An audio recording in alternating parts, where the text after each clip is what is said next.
أعوذ بالله من الشيطان الرجيم. بسم الله الرحمن الرحيم. إذ يريكهم الله في منامك قليلا ولو أراكهم كثيرا لفشلتم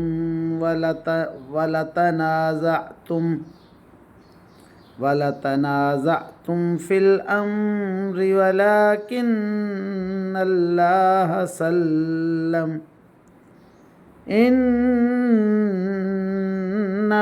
عليم بذات الصدور. وَإِذْ يُرِيكُمُوهُمْ إِذِ الْتَقَيْتُمْ فِي أَعْيُنِكُمْ قليلا ويقللكم في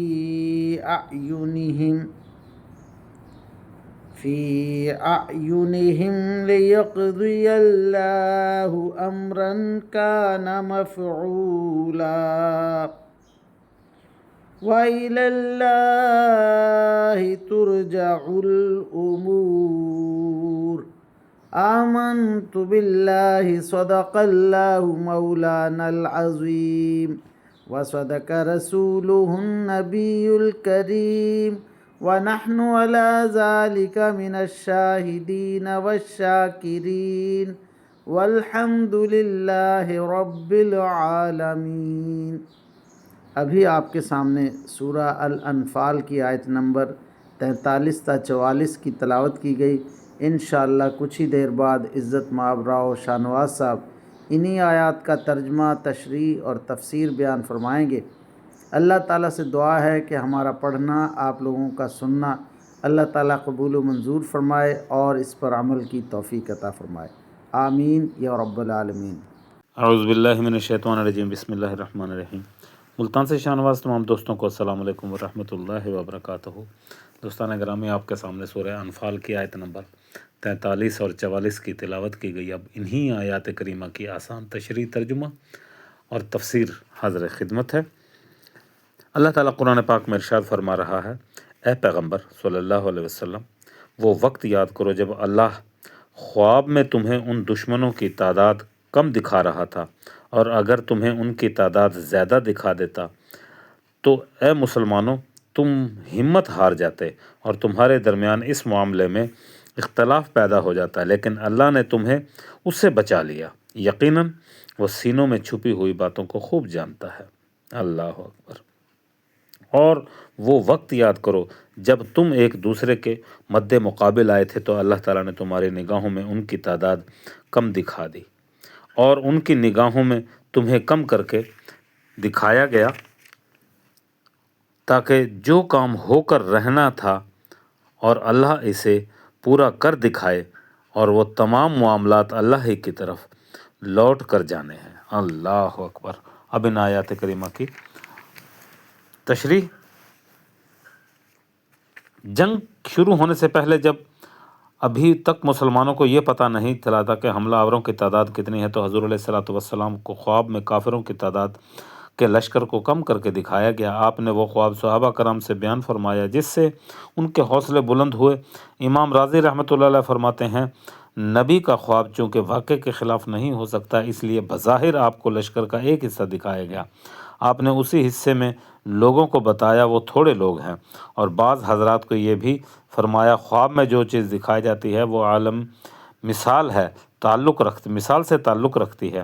عین وہ چیز مراد نہیں ہوتی جو خواب میں نظر آ رہی ہو، اس لیے خواب میں تعبیر کی ضرورت پڑتی ہے. لہٰذا خواب میں سارے لشکر کی تعداد اگرچہ واقعی کم دکھائی گئی، لیکن اصل کمی کی تعبیر یہ تھی کہ یہ سارا لشکر بے حیثیت ہے.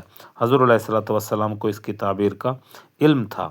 آپ نے یہ خواب صحابہ کرام کے سامنے بھی بیان فرمایا. اب ان آیات کریمہ کی تفسیر ابن کثیر سے. عنوان ہوتا ہے بدر میں مسلمانوں اور کافروں کی تعداد. اللہ تعالیٰ نے اپنے نبی کو خواب میں مشرکوں کی تعداد کو بہت کم کر کے دکھایا. آپ صلی اللہ علیہ وسلم نے اپنے صحابہ سے ذکر فرمایا. یہ چیز ان کی ثابت قدمی کا باعث بن گئی. بعض بزرگ کہتے ہیں کہ آپ صلی اللہ علیہ وسلم کو آپ کی آنکھوں سے ان کی تعداد کم دکھائی گئی جن آنکھوں سے آپ سوتے تھے، لیکن یہ قول غریب ہے۔ اس کی تعویل اور بلا دلیل کرنے کی ضرورت کیا ہے؟ ممکن تھا کہ ان کی تعداد کی زیادتی دلوں میں رعب بٹھا دیتی اور آپس میں اختلاف شروع ہو جاتے، آیا ان سے لڑیں یا نہ لڑیں۔ اللہ تعالیٰ نے اس بات ہی سے بچا لیا، ان کی تعداد کم کر کے دکھائی۔ اللہ پاک دلوں کے بھید کو، سینے کے رازوں سے واقف ہے۔ آنکھوں کی خیانت اور دل کی بھید جاننا اسی کا کام ہے۔ خواب میں کم تعداد دکھا کر پھر یہ بھی مہربانی فرمائی کہ بوقت جنگ بھی مسلمانوں کی نگاہوں اور جانچ میں وہ بہت ہی کم آئے تاکہ مسلمان دلیر ہو جائیں، اللہ اکبر، اور انہیں کوئی چیز نہ سمجھ آئے اور ان کو کوئی چیز نہ سمجھیں۔ حضرت عبداللہ بن مسعود فرماتے ہیں کہ میں نے تو اندازہ کر کے اپنے ساتھی سے کہا یہ لوگ تو کوئی 70 کے قریب ہوں گے۔ اس لیے پورا اندازہ کر کے کہا نہیں جا سکتا، کوئی 100 کے قریب ہوں گے۔ پھر ان میں سے ایک شخص ہمارے ہاتھ میں قید ہو گیا، اس سے ہم نے پوچھا کہ تم کتنے ہو؟ اس نے کہا 1000 کا لشکر یہ ہے۔ پھر اسی طرح کافروں کی نظروں میں بھی اللہ تعالیٰ نے مسلمانوں کی تعداد کم دکھائی۔ اب تو وہ ان پر اور ان پر کود پڑے تاکہ رب کا کام جس کا کرنا ہو وہ اب اللہ تعالیٰ علم مقرر کر چکا ہے پورا ہو جائے۔ کافروں پر اپنی پکڑ اور مومنوں پر اپنی رحمت نازل فرمائے۔ پس جب لڑائی شروع نہیں ہوئی تھی یہی کیفیت دونوں جانب رہی۔ لڑائی شروع ہوتے ہی اللہ تعالیٰ نے 1000 فرشتوں سے اپنے بندوں کی مدد فرمائی۔ مسلمانوں کا جتھا بڑھ گیا اور کافروں کا زور ٹوٹ گیا۔ چنانچہ اب تو کافروں کو مسلمان اپنے سے دگنے نظر آنے لگے۔ اللہ اکبر، اللہ اکبر۔